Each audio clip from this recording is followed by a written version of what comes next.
વિદ્યાર્થી મિત્રો, ધોરણ 8 વિજ્ઞાન પાઠ 2 સૂક્ષ્મજીવો મિત્ર અને શત્રુ. આ પાઠમાં આપણે આજે સ્વાધ્યાયના પ્રશ્નના જવાબની ચર્ચા કરીશું. સ્વાધ્યાયનો પહેલો પ્રશ્ન ખાલી જગ્યા છે. સૂક્ષ્મજીવો ખાલી જગ્યાની મદદથી જોઈ શકાય છે.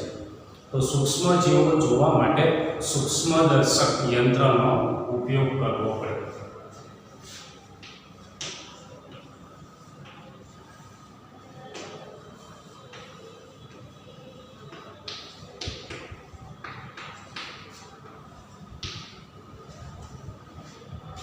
બીજી ખાલી જગ્યા નીલ હરિત લીલ. વાતાવરણમાંથી ખાલી જગ્યાનું સ્થાપન સીધે સીધું જમીનમાં કરે છે, જેનાથી ભૂમિની ફળદ્રુપતામાં વધારો થાય છે. તો નીલ હરિત લીલ એ વાતાવરણમાંથી નાઇટ્રોજન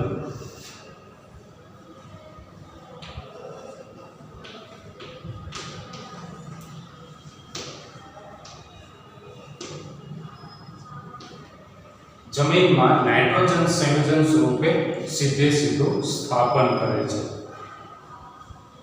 ત્રીજી ખાલી જગ્યા આલ્કોહોલનું ઉત્પાદન ખાલી જગ્યાની મદદથી કરવામાં આવે છે. એનો જવાબ છે ઈસ્ટ. ઈસ્ટ નામની ફૂગ જે સૂક્ષ્મજીવ છે તેની મદદથી આલ્કોહોલનું ઔદ્યોગિક ઉત્પાદન કરવામાં આવે છે. ત્યાર પછીની ખાલી જગ્યા કોલેરા ખાલી જગ્યા દ્વારા થાય છે. તો કોલેરા એ બેક્ટેરિયા દ્વારા થતો રોગ છે.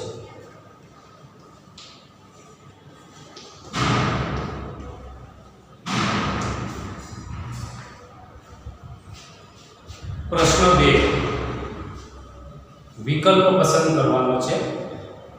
એમાં વિદ્યાર્થી મિત્રો તમારા પાઠ્યપુસ્તકમાં જુઓ પ્રશ્ન 2. એમાં પહેલો પ્રશ્ન કે ઈસ્ટનો ઉપયોગ નીચેનામાંથી કોના ઉત્પાદનમાં થાય છે? એના વિકલ્પો આપેલા છે. એ 4 વિકલ્પોમાંથી જવાબ આવશે શર્કરા. શર્કરા, આલ્કોહોલ, હાઇડ્રોક્લોરિક એસિડ અને ઓક્સિજન. એમાંથી જવાબ આવશે આલ્કોહોલ. આલ્કોહોલના ઉત્પાદનમાં ઈસ્ટનો ઉપયોગ થાય છે.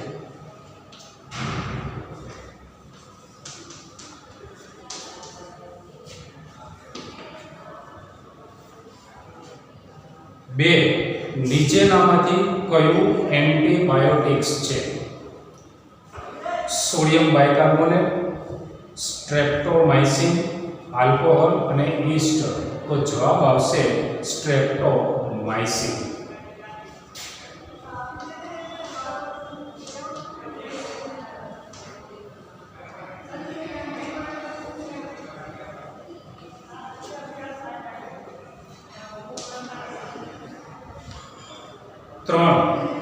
મેલેરિયા થવા માટે જવાબદાર પ્રજીવનો વાહક ખાલી જગ્યા છે. વિકલ્પો છે માદા એનોફિલિસ મચ્છર, વંદો, માખી, પતંગિયું. જવાબ આવશે માદા એનોફિલિસ મચ્છર.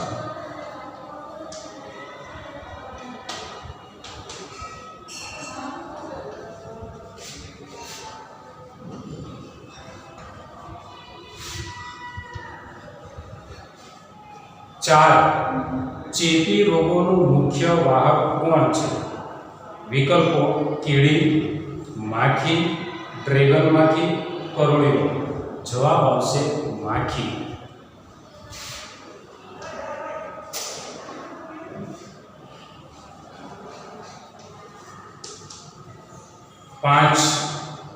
બ્રેડ અથવા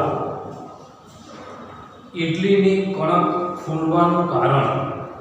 વિકલ્પો છે ગરમી, પીસવું, ઈસ્ટ કોષોની વૃદ્ધિ અને મસળ.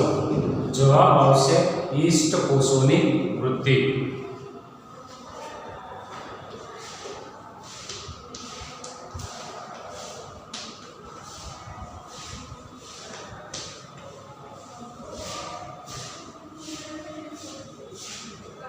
વિદ્યાર્થી મિત્રો પાઠ્યપુસ્તકમાં પ્રશ્ન 3 જુઓ, એમાં જોડકું છે. એ જોડકાની હું ચર્ચા કરી રહ્યો છું. બેક્ટેરિયા, કોલમ એમાં આપેલું છે બેક્ટેરિયા, અને હવે કોલમ બીમાં એના જવાબો આપેલા છે. તો એ બેક્ટેરિયા છે કોલેરા કારક એવો જવાબ આવશે. એટલે કે બેક્ટેરિયા એ કોલેરા રોગનો ફેલાવો છે.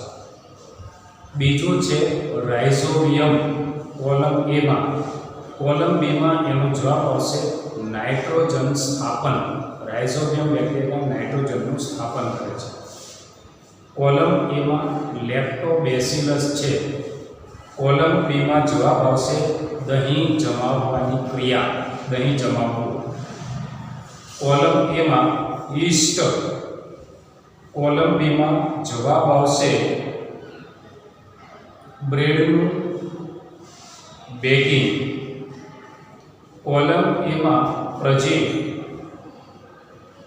જવાબ આવશે મેલેરિયા કારક. પ્રજીવ એ મેલેરિયા રોગનો ફેલાવો કરે છે. વાયરસ, કોલમ એમાં વાયરસ. કોલમ બીમાં જવાબ આવશે એઇડ્સ.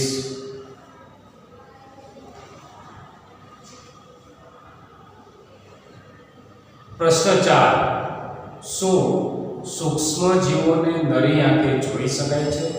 જો ના, તો તે કેવી રીતે જોવામાં આવે છે? સૂક્ષ્મ જીવોને આપણે નરી આંખે જોઈ શકતા નથી. તેમને જોવા માટે સૂક્ષ્મ દર્શક યંત્રનો ઉપયોગ કરવો પડે છે. સૂક્ષ્મ દર્શક યંત્રની મદદથી વસ્તુ લાખો ગણી મોટી જોઈ શકાય છે. પ્રશ્ન 5, સૂક્ષ્મ જીવોના મુખ્ય સમૂહો કયા કયા? સૂક્ષ્મ જીવોના મુખ્ય સમૂહો છે બેક્ટેરિયા, લીલ, ફૂગ અને પ્રજીવ.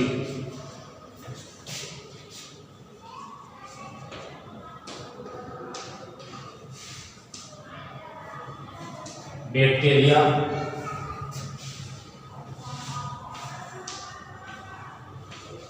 ફૂગ, લીલ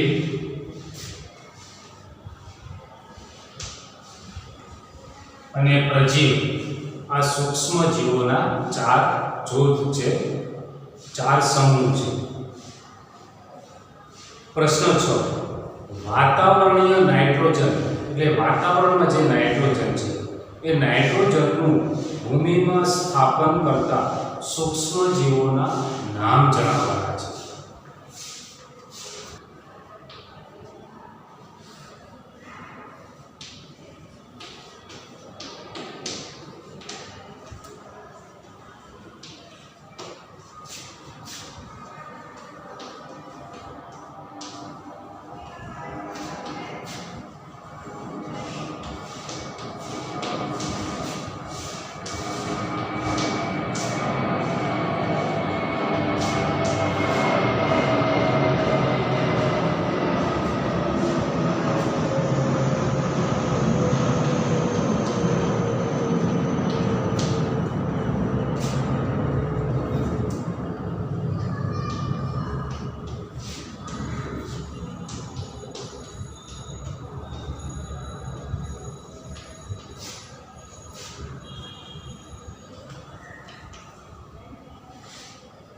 વાતાવરણીય નાઇટ્રોજનનું ભૂમિમાં સ્થાપન કરતા બેક્ટેરિયા રાઇઝોબિયમ બેક્ટેરિયા અને એઝોટોબેક્ટર બેક્ટેરિયા એ વાતાવરણીય નાઇટ્રોજનનું ભૂમિમાં નાઇટ્રોજન સંયોજન સ્વરૂપે સ્થાપન કરે છે. અને નીલ ભરિત લીલ અને નોસ્ટોક પ્રકારની જે લીલ છે તે પણ વાતાવરણીય નાઇટ્રોજનનું ભૂમિમાં નાઇટ્રોજન સંયોજન સ્વરૂપે સ્થાપન કરે છે અને જમીનને ફળદ્રુપ બનાવે છે. ત્યાર પછીનો પ્રશ્ન છે કે આપણા જીવનમાં સૂક્ષ્મ જીવોની ઉપયોગિતા, એટલે કે સૂક્ષ્મ જીવો આપણા જીવનમાં કઈ રીતે ઉપયોગી છે તેના ઉપયોગો લખવાના છે.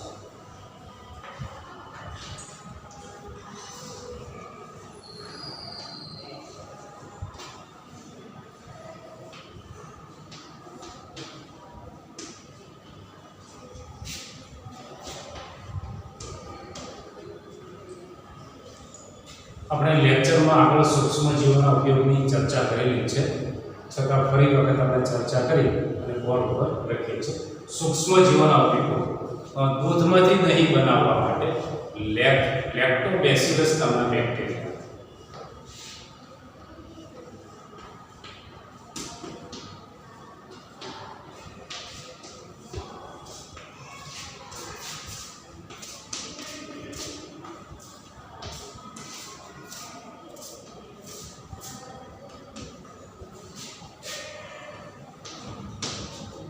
દૂધમાંથી દહીં બનાવે છે.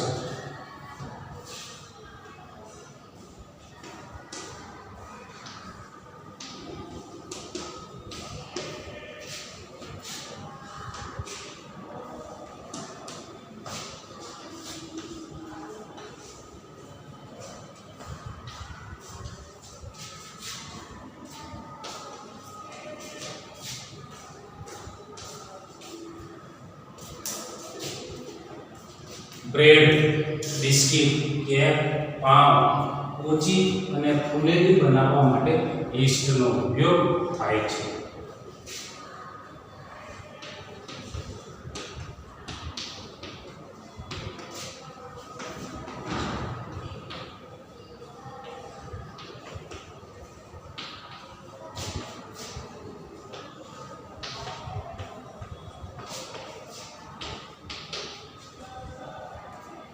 ઇડલી, ઢોકળા, ઢોસા વગેરેમાં આથો લાવવા માટે યીસ્ટ ઉપયોગી છે.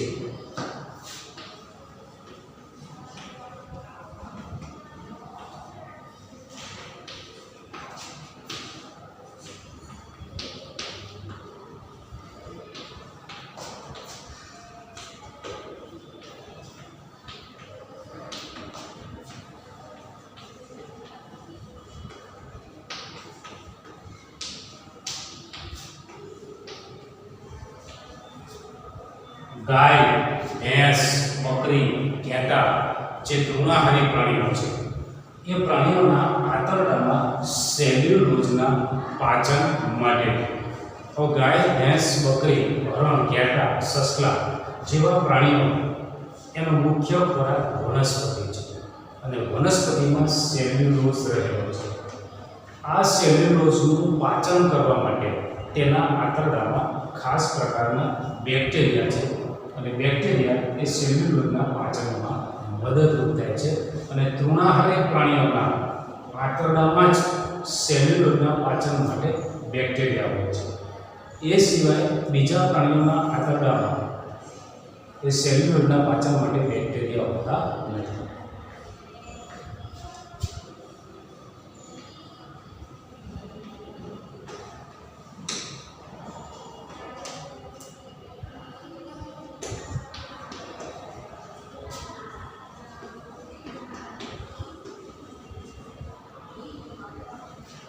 એન્ટીબાયોટિક્સ દવા બનાવવા માટે અને રસી બનાવવા માટે પણ સૂક્ષ્મજીવો ઉપયોગી છે.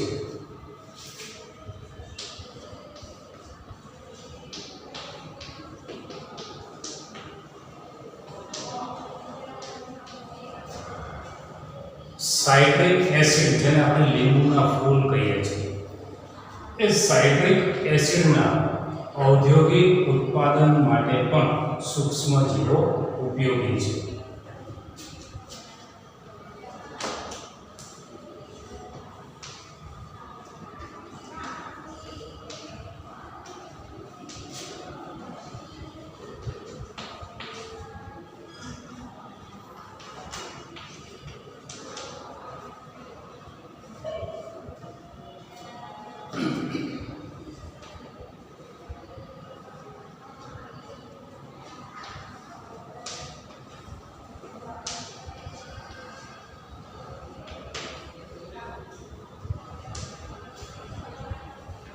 પેનિસિલિન નામની એન્ટીબાયોટિક્સ દવા બનાવવા માટે પેનિસિલિયમ ફૂગનો ઉપયોગ થાય છે.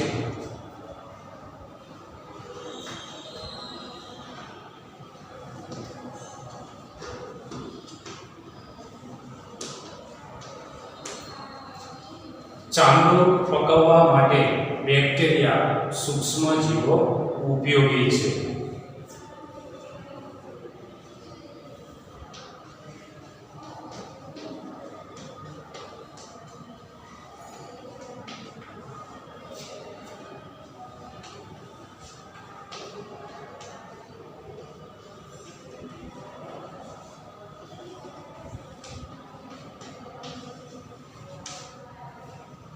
એઝોટોબેક્ટર અને રાઇઝોબિયમ બેક્ટેરિયા વાતાવરણીય નાઇટ્રોજનનું એ જમીનમાં સ્થાપન કરી અને જમીનને ફળદ્રુપ બનાવે છે.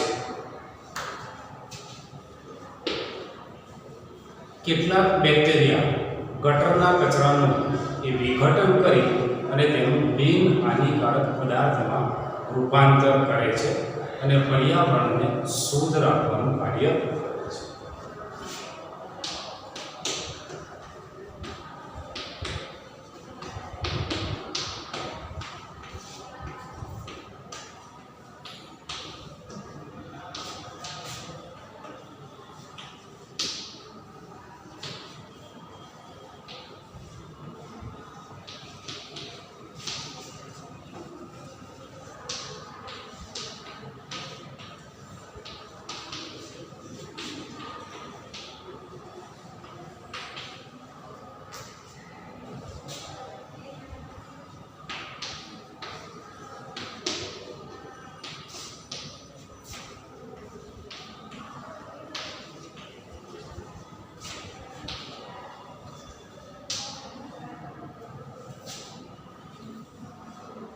બેક્ટેરિયા અને ફૂગ એ જટિલ કાર્બનિક પદાર્થોનું વિઘટન કરી અને સરળ કાર્બનિક પદાર્થ બનાવે છે અને આ સરળ કાર્બનિક પદાર્થ એ વનસ્પતિ માટે ઉપયોગી પોષક દ્રવ્ય છે.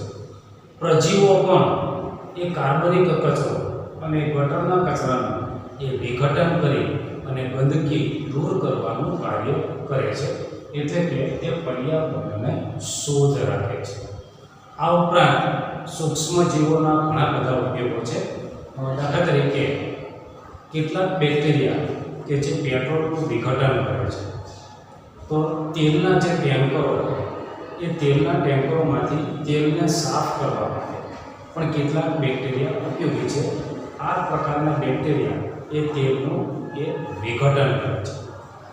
આપણા જે સ્નાયુઓ છે એ આપણા સ્નાયુમાં પણ કેટલાક બેક્ટેરિયા કે જે સ્નાયુઓને તોડી અને નબળા બનાવે છે.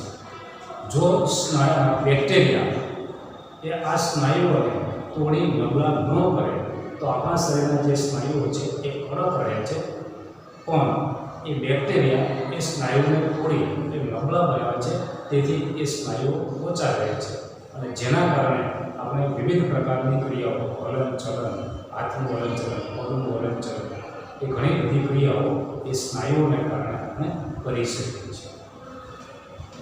ત્યાર પછીનો પ્રશ્ન છે કે એન્ટીબાયોટિક્સ એટલે શું?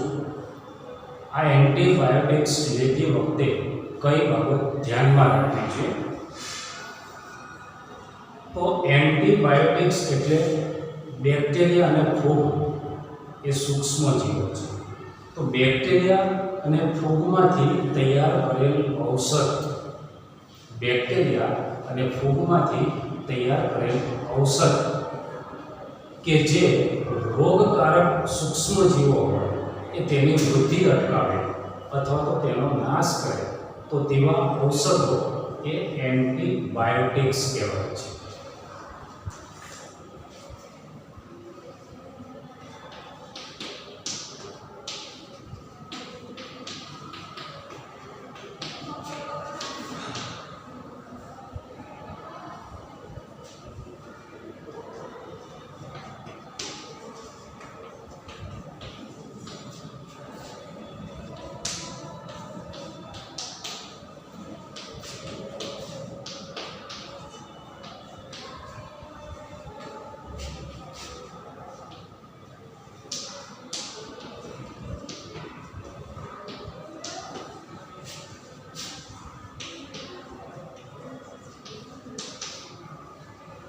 કેટલાક પ્રકારના અથવા તો ખાસ પ્રકારના બેક્ટેરિયા કે ફૂગમાંથી તૈયાર કરેલ ઔષધ કે જે રોગકારક સૂક્ષ્મજીવોની વૃદ્ધિ અટકાવે અથવા તો તેનો નાશ કરે.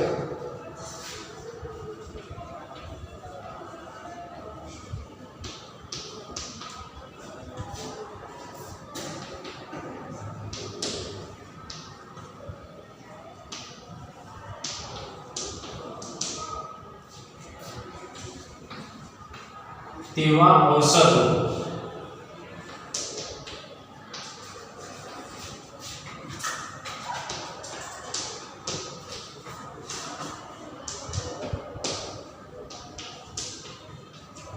એન્ટીબાયોટિક્સ કહેવાય છે.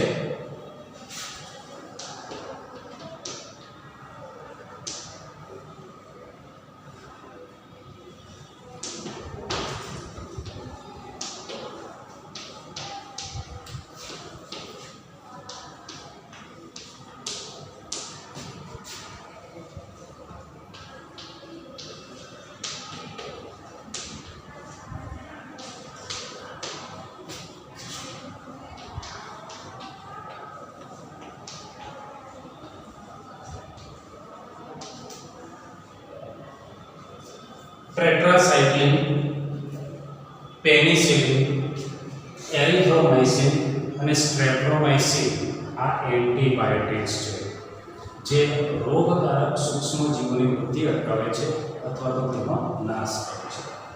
હવે આ ઔષધો લેતી વખતે ધ્યાનમાં રાખવા જેવી બાબતો. તો એન્ટીબાયોટિક્સ પ્રકારના જે ઔષધો છે એ ડૉક્ટરે જેટલા સમય માટે ઔષધો લેવાનું સૂચન કરેલ હોય તેટલા સમય માટે જ આ ઔષધો લેવા જોઈએ, એન્ટીબાયોટિક્સ લેવી જોઈએ. અને તેને લખેલ એન્ટીબાયોટિક્સ દવાઓ એ સંપૂર્ણપણે પૂરી કરવી જોઈએ.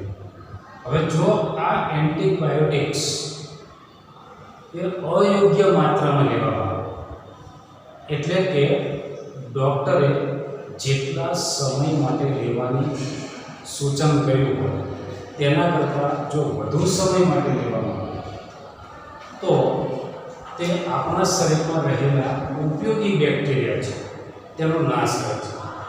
રોગકારક સૂક્ષ્મજીવો છે તેનો તો નાશ કરે જ છે, એ તો મૃત્યુ પામે છે.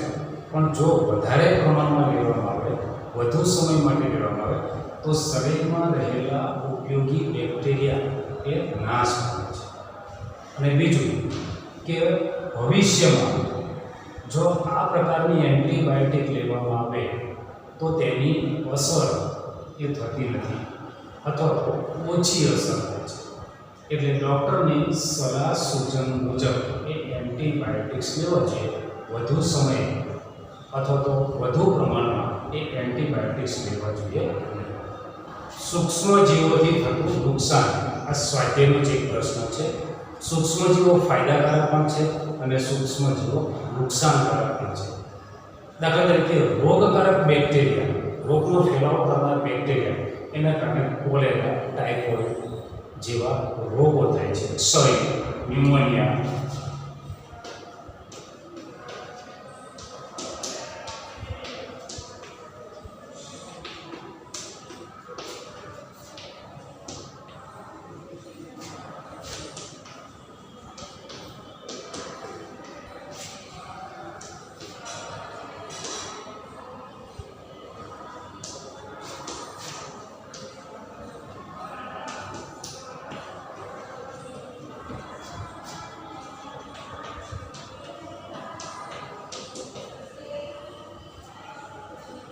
બેક્ટેરિયાથી કોલેરા, ટાઇફોઇડ, ક્ષય, ન્યુમોનિયા જેવા રોગો થાય છે.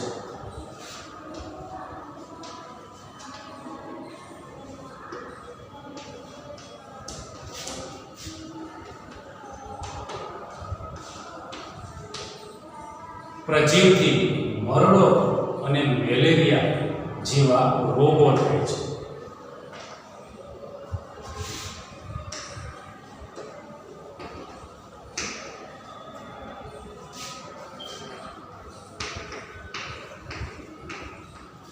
જળાશયની સપાટી ઉપર લીલ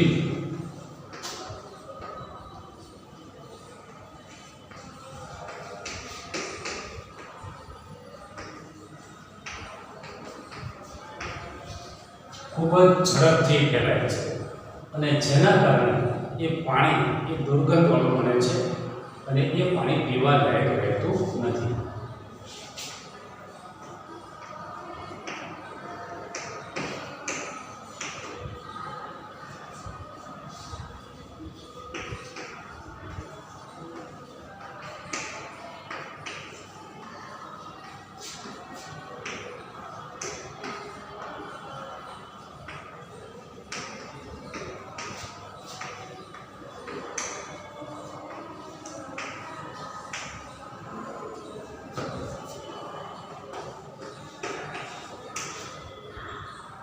ફૂગને કારણે ડાઘર, ખસ,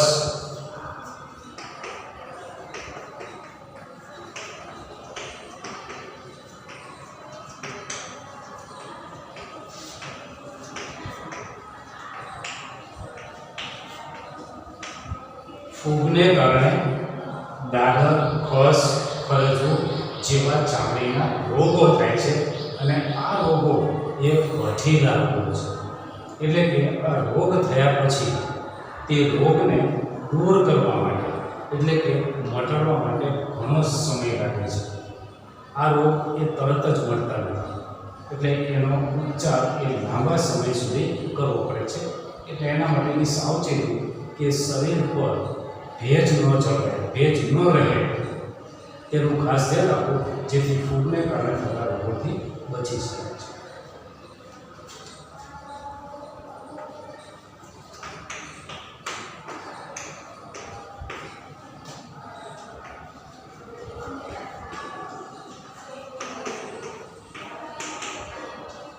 બેક્ટેરિયા અને ફૂગને કારણે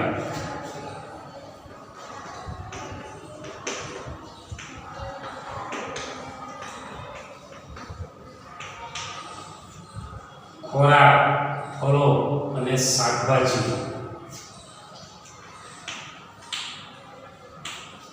બગડે છે.